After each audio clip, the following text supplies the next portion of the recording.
hamdan wa inna syukra lillah wa inna sanaa kullahu lillah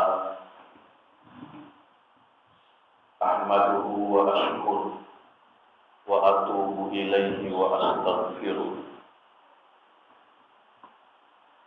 Ya Rabbana lakal hamdu kama yanbaghi li jalali wajhikal karim wa 'azimi sultanik. Ya Rabbana lakal hamdu hatta tarda wa lakal hamdu idza radita wa lakal hamdu ba'da ridha. Asyhadu an la ilaha illallah al-wahidul ahadus samad alladzi lam yalid wa lam yulad wa lam yakul lahu kufuwan ahad. Wa asyhadu anna Muhammadan abduhu wa rasuluhu wa safiyyuhu wa khaliluhu wa khiratuhu min khalqihi ajma'in. Allahumma salli wa sallim wa barik ala nabiyyina Muhammad wa ala alihi wa sahbihi wa man ihtada bihadihi wa da'a bi da'watihi wa jahada bi jihadihi ila yaumiddin. Ayyuhal mu'minun, i'lamu annani usi nafsi khati'atal mudnibah wa usikum jami'an bi taqwallah wa ahuddukum ala ta'atihi wa ta'ati rasulihi la'allakum turhamun. Qala Allah Ta'ala fi kitabihil hakim, a'udzu billahi as-sami'il 'alim minasy syaithanir rajim.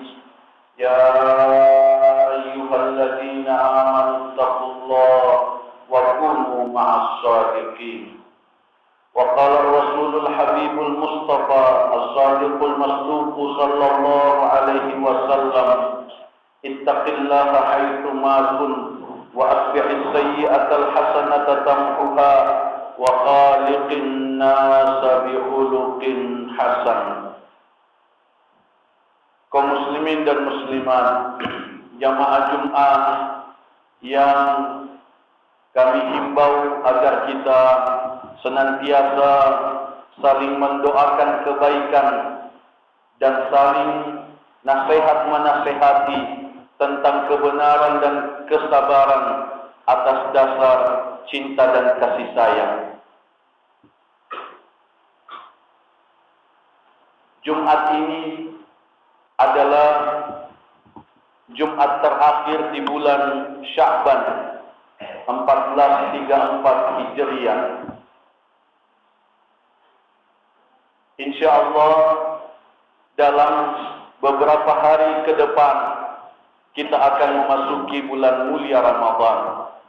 Semoga Allah Subhanahu wa taala memanjangkan usia kita untuk menikmati bulan mulia Ramadan.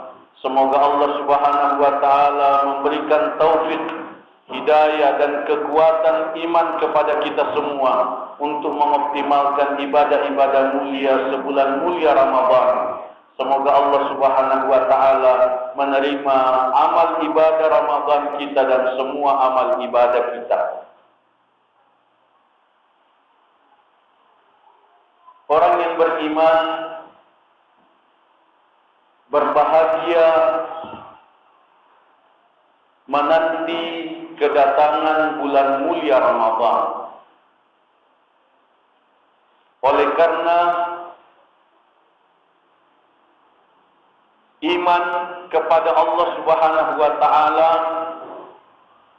menuntun kita untuk menghayati jaminan-jaminan Allah dan Rasul-Nya sallallahu alaihi wasallam yang ada pada ibadah-ibadah mulia pada bulan mulia Ramadan. Keimanan kita pada janji dan jaminan pasti dari Allah dan Rasul-Nya tentang kemuliaan dan keistimewaan bulan mulia Ramadan itu yang mendasari kebahagiaan kita menanti kedatangan bulan mulia Ramadan. Rasa bahagia menyongsong bulan mulia Ramadan tentu kita iringi, kita barengi dengan persiapan untuk menyambut, mengisi dan mengoptimalkan ibadah-ibadah kita insyaallah pada bulan mulia Ramadan. Apa yang mesti kita persiapkan untuk menyambut, mengisi dan mengoptimalkan ibadah kita pada bulan mulia Ramadan? Paling tidak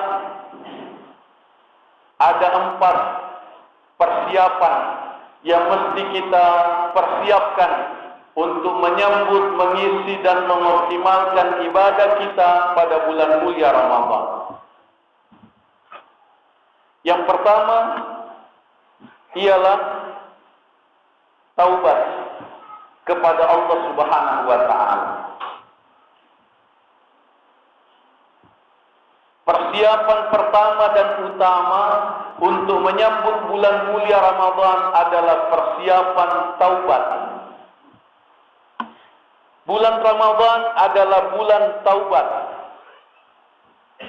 Bulan Ramadan adalah momentum kesempatan untuk kita mensucikan diri kita dari dosa dan maksiat. Kita mesti memahami, menentukan secara pasti dosa-dosa apa yang kita lakukan yang hendak kita tobatkan mulai pada bulan mulia Ramadan. Agar ibadah kita efektif, agar ibadah kita berhasil mensucikan kita semua dari dosa dan maksiat. Taubat adalah kewajiban setiap muslim. Allah berfirman dalam surah At-Tahrim ayat 8, Ya ayyuhalladzina amanu tubu ilallahi taubatan nasuha. Wahai sekalian orang yang beriman, bertaubatlah kamu kepada Allah dengan taubat yang sebenar-benarnya. Para ulama menjelaskan bahwa taubat sebelum ibadah, taubat mengawali ibadah, taubat mengawali doa. Sebelum kita berdoa, kita bertaubat dulu. Sebelum kita beribadah, kita bertaubat dulu. Sebelum kita beramal saleh, kita bertaubat dulu. Dan inilah yang mendasari kewajiban persiapan menyambut Ramadan dengan taubat, taubat nasuha, taubat yang sungguh-sungguh kepada Allah Subhanahu wa taala. Kalau bukan pada bulan Ramadan kita bertaubat, kapan lagi kita mau bertaubat? Kalau bukan pada bulan Ramadan kita meninggalkan kebiasaan-kebiasaan jelek, kapan lagi kita mau meninggalkan kebiasaan-kebiasaan jelek kita? Kewajiban kita dalam taubat adalah menentukan dosa-dosa apa yang mau kita tobatkan. Dosa-dosa apa yang menjadi kebiasaan kita setiap hari yang mesti kita tobatkan, dimulai dalam upaya menyambut bulan mulia Ramadan. Para jamaah sekalian, ada dosa yang selama ini dipandang biasa. Ada dosa yang selama ini dianggap khilafiyah. Ada dosa yang selama ini dipandang enteng. Ada dosa yang selama ini masih mau diperdebatkan bahwa itu dosa atau bukan dosa, yaitu dosa merokok, dosa mengisap rokok. Itu hukumnya haram. Merokok hukumnya haram. Merokok hukumnya dosa. Itu adalah pendapat terkuat dari para ulama. Itu adalah fatwa terkuat dari para ulama. Itu adalah fatwa lembaga ulama besar Saudi Arabia. Itu adalah fatwa seluruh ulama di Saudi Arabia, bahwa rokok hukumnya haram. Oleh karena rokok bahayanya besar. Oleh karena rokok membahayakan kesehatan lebih besar daripada manfaatnya. Dan itu menjadi kesepakatan mayoritas ulama di Timur Tengah bahwa rokok hukumnya haram. Karena itu, saudara-saudaraku yang saya cintai, bapak-bapak yang saya hormati, yang masih merokok, mari kita tobat dari rokok. Mari kita tinggalkan rokok menyambut bulan mulia Ramadan. Saudara-saudara kita yang pedagang, yang menjual rokok, mari kita hentikan menjual rokok. Ada juga yang tidak merokok tapi menjual rokok, sama. Hukumnya juga dosa menjual rokok. Ini salah satu dosa yang dianggap biasa. Ini adalah salah satu dosa yang dianggap bukan sebagai dosa. Padahal sesungguhnya itu adalah dosa. Hukumnya haram. Kemudian dosa yang lain, dosa pacaran. Dosa menjalin hubungan antar laki-laki dan perempuan. Hubungan cinta, hubungan kasih sayang yang mengarah kepada zina, yang mengarah kepada mendekati zina, itu hukumnya haram. Mari kita meninggalkan dan menjauhi dosa pacaran, termasuk pacaran lewat SMS, pacaran lewat Facebook, pacaran lewat telepon dan sebagainya. Mari kita sucikan diri kita dari dosa pacaran. Yang ketiga, bertaubat dari dosa dari pekerjaan yang haram, dosa dari mendapatkan uang yang haram, dosa bisnis, dosa perdagangan, dosa pekerjaan, karena pekerjaan-pekerjaan yang haram. Dari situ mendapatkan uang, dari situ mendapatkan nafkah, seperti penipuan dalam perdagangan, seperti riba di dalam perdagangan. Itu kita upayakan untuk kita tinggalkan sebelum memasuki bulan mulia Ramadan, dan kita pertahankan taubat itu pada bulan mulia Ramadan. Persiapan kedua yang mesti kita lakukan untuk menyambut bulan mulia Ramadan adalah ikhlas. Mempersiapkan niat ikhlas di hati kita menyambut ibadah-ibadah besar, ibadah-ibadah mulia pada bulan mulia Ramadan. Bahwa kita mengikhlaskan niat kita untuk puasa sebulan penuh pada bulan mulia Ramadan. Kita ikhlaskan niat kita untuk mengoptimalkan ibadah-ibadah kita pada bulan mulia Ramadan. Kita sungguh-sungguh memfokuskan, mengarahkan hati kita untuk keinginan, kerinduan, kesungguhan mendapatkan ridha Allah Subhanahu wa taala. Ikhlas adalah syarat diterimanya setiap amal. Allah tidak menerima amal orang yang tidak berniat ikhlas. Karena itu maka mengulangi niat ikhlas pada setiap amal, termasuk mengulangi niat ikhlas setiap malam dari bulan Ramadan untuk niat puasa setiap hari bulan Ramadan, hukumnya wajib. Berniat untuk puasa tidak cukup hanya satu kali berniat untuk 30 hari.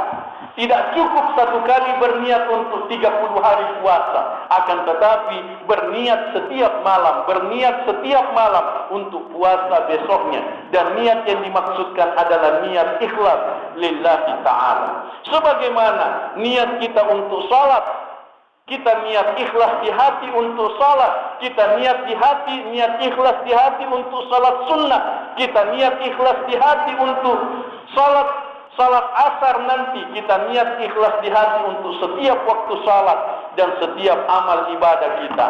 Jadi tidak cukup dengan saya berniat ikhlas untuk semua salat saya selama 1 hari, saya berniat ikhlas untuk semua salat saya selama 1 bulan. Tidak, akan tetapi kita berniat ikhlas pada setiap amal, setiap ibadah yang kita lakukan.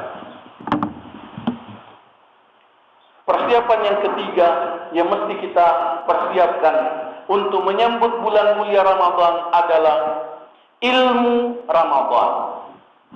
Ada ilmu yang namanya ilmu Ramadan. Ramadan ibadah yang ada ilmunya. Ramadan adalah ibadah yang dilaksanakan berdasarkan ilmu. Karena itu kita mesti mempelajari ilmu-ilmu Ramadan. Kita mesti menguasai ilmu-ilmu Ramadan agar supaya kita melaksanakan ibadah-ibadah mulia, khususnya pada bulan mulia Ramadan, berdasarkan ilmu yang kita yakini kebenaran. Antara lain, misalnya, jika sekiranya ada perbedaan hari puasa antar umat Islam, semoga tidak terjadi. Insya Allah kita akan berpuasa berdasarkan hisab hakiki Muhammadiyah. Tanggal 9 Juli, hari Selasa yang akan datang, kita mulai puasa. Tanggal 9 Juli yang akan datang. Jika sekiranya pemerintah memutuskan puasa sehari sebelumnya, misalnya puasa sehari sebelumnya, hari Senin misalnya, maka kita itu antara lain yang mesti kita pelajari, yang mana yang kita ikuti, hisab atau pemerintah, hisab atau ru'yah, yang mana yang mesti kita ikuti. Itu memerlukan ilmu agar supaya kita melakukan ibadah kita berdasarkan ilmu. Ikut kepada pemerintah atau kita ikut kepada hisab. Itu antara lain yang mesti kita pelajari supaya kita beribadah berdasarkan ilmu dan tidak ikut-ikutan. Pesantren Darul Istiqamah mengikuti hisab hakiki Muhammadiyah dalam setiap tahun bulan Ramadan dan dalam menentukan Idain, Idul Fitri dan Idul Adha. Selain itu, kita mesti mempelajari pembatal-pembatal puasa, makruh-makruh puasa. Apa yang makruh kita lakukan pada saat kita puasa, apa yang bisa membatalkan puasa kita, itu mesti kita pelajari. Itu bagian daripada ilmu Ramadan. Ilmu yang lain yang mesti kita pelajari ialah ilmu tarawih dan qiyamul lail. Itu juga memerlukan pembelajaran, memerlukan penguasaan terhadap ilmu tarawih dan qiyamul lail. Ada yang mengatakan kalau sudah tarawih tidak boleh qiyamul lail lagi. Ada yang mengatakan qiyamul lail lebih baik daripada tarawih. Ada yang mengatakan tarawih lebih baik dari qiyamul lail. Ada yang mengatakan 11 rakaat. Ada yang mengatakan 21 rakaat. Ada yang mengatakan 23 rakaat. Yang mana yang benar, yang mana yang kuat, itu mesti kita kuasai. Mesti kita kuasai. Agar supaya kita beribadah berdasarkan ilmu. Secara singkat tentang ilmu tarawih dan qiyamul lail, yang baik dan yang afdal adalah menggabungkan tarawih dan qiyamul lail. Tarawih juga, qiyamul lail juga. Tarawih bersama imam sampai terakhir, tidak keluar waktu witir, tapi sempurnakan witirnya, dan ketika imam salam tambah 1 rakaat. agar kita tidak salat witir bersama, kita tidak dihitung sebagai orang yang sudah salat witir. Kita tambah 1 rakaat, kemudian nanti qiyamul lail lagi di tengah malam, di akhir malam, dan ditutup dengan witir. Itu pendapat yang terkuat, oleh karena tidak ada pembatasan jumlah rakaat dalam qiyamul lail pada bulan mulia Ramadan. Persiapan yang keempat, dan ini yang terakhir pada kesempatan ini, ialah tekad Ramadan. Persiapan yang mesti kita lakukan adalah persiapan tekad Ramadan. Persiapan niat yang kuat, kemauan keras untuk mengoptimalkan ibadah-ibadah mulia pada bulan mulia Ramadan. Tekad yang kuat pada bulan Ramadan adalah tekad mengoptimalkan ibadah. Kita mesti merinci ibadah apa yang kita mau optimalkan pada bulan mulia Ramadan. Contoh misalnya, kita bertekad salat 5 waktu di masjid. Bukan cuma itu, sebaiknya pada bulan mulia Ramadan kita upayakan berada di masjid sebelum diazan. Misal, berada di masjid sebelum diazan. Itu satu contoh bagaimana kita bertekad di tengah semua kesibukan kita. Mungkin salat subuh mudah, mungkin salat maghrib mudah. Akan tetapi salat-salat yang lain, bagaimana kita cepat-cepat berada di masjid. Itu tidak bisa kita capai kalau kita tidak bertekad. Tidak bisa kita capai kalau kita tidak mau korbankan sebagian kesibukan yang lain untuk menyukseskan tekad kita salat 5 waktu di masjid. Termasuk ibu-ibu, termasuk wanita muslimah, salat 5 waktu di masjid. Yang kedua, tekad Ramadan adalah melengkapi salat-salat sunnah. Kita berusaha untuk mempelajari salat-salat sunnah apa saja yang dianjurkan oleh Nabi sallallahu alaihi wasallam, dan kita berusaha untuk amalkan. Salat sunnah rawatib kita amalkan 12 rakaat sehari semalam. Kita usahakan untuk kita amalkan 4 rakaat sebelum salat asar, walaupun bukan salat sunnah rawatib. 2 tambah 2 sebelum salat asar. Kita amalkan salat sunnah 2 rakaat sebelum salat maghrib, salat sunnah 2 rakaat sebelum salat isya. Kita amalkan salat duha. Salat duha bukan hanya 2 rakaat, tapi kita amalkan sampai 8 rakaat salat duha. Kita usahakan untuk kita amalkan. Kita amalkan penggabungan antara tarawih dengan qiyamul lail. Kecuali kalau salat tarawihnya terlalu cepat. Kecuali kalau salat tarawihnya ribut di situ, sebaiknya tidak salat tarawih. Tapi salat tarawih di tempat yang khusyuk, di tempat yang tenang, salat tarawih yang lama, yang panjang, itu sangat baik untuk kita gabungkan dengan qiyamul lail. Kita optimalkan salat-salat sunnah kita. Sesudah salat subuh jangan langsung pulang, tapi kita tetap tinggal di masjid sampai terbit matahari. Kita mengaji, membaca Al-Quran, berzikir kepada Allah sampai terbit matahari. Kita salat 2 rakaat sebelum meninggalkan masjid. Itu antara lain pengamalan optimalisasi salat-salat sunnah mulai pada bulan mulia Ramadan. Selain itu, optimalisasi mengkhatamkan Al-Quran pada bulan mulia Ramadan. Kita mesti mencanangkan berapa kali kita khatam Al-Quran pada bulan mulia Ramadan. Kalau para ulama dulu ada yang menghatamkan 10 kali, ada yang menghatamkan 20 kali, ada yang menghatamkan 30 kali, seperti sahabat Nabi sallallahu alaihi wasallam Utsman bin Affan radhiyallahu anhu menghatamkan Al-Quran setiap hari pada bulan mulia Ramadan. Al-Imam Syafi'i menghatamkan Al-Quran 60 kali pada bulan mulia Ramadan. Setiap siang 1 kali khatam, setiap malam 1 kali khatam. Jadi 2 kali khatam dalam sehari. Siangnya 1 kali, malamnya 1 kali. Selama 30 hari, 60 kali beliau khatam Al-Quran pada bulan mulia Ramadan. Kita banyak di antara umat Islam, walaupun 1 kali susah sekali, tidak khatam walaupun hanya 1 kali. Padahal itu adalah bagian dari tekad yang mesti kita perjuangkan. Kita mesti mencanangkan target berapa kali kita khatam. Al-Imam Malik bin Anas meninggalkan ceramah, tidak pengajian, tidak mengajar pada bulan Ramadan karena sungguh-sungguh untuk menghatamkan Al-Quran berulang-ulang kali.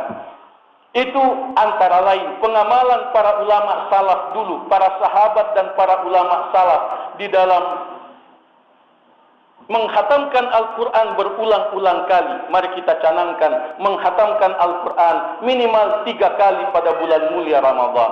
Kita bisa khatam setiap 10 Ramadan, setiap 10 hari dari bulan Ramadan kita khatam Al-Quran. Dan itu insya Allah bisa kita capai kalau kita mempunyai tekad kesungguhan untuk menghatamkan Al-Quran. Itulah 4 persiapan untuk menyambut bulan mulia Ramadan. Dimulai dari taubat, kemudian ikhlas, kemudian mempelajari ilmu-ilmu Ramadan, dan yang keempat adalah tekad-tekad Ramadan untuk mengoptimalkan ibadah-ibadah kita pada bulan mulia Ramadan. Semua ini penting untuk kita lakukan dengan penghayatan kesyukuran kepada Allah Subhanahu wa taala bahwa Allah memanjangkan usia kita, Allah memilih kita untuk menikmati bulan mulia Ramadan, dan kita buktikan kesyukuran itu dengan kesungguhan mengoptimalkan ibadah-ibadah kita pada bulan mulia Ramadan dengan penghayatan siapa tahu Ramadan ini adalah Ramadan terakhir bagi kita. Siapa tahu kita tidak bisa menikmati lagi Ramadan tahun depan. Karena itu kita maksimalkan memang ibadah kita pada bulan Ramadan yang tidak lama lagi kita masuki insya Allah.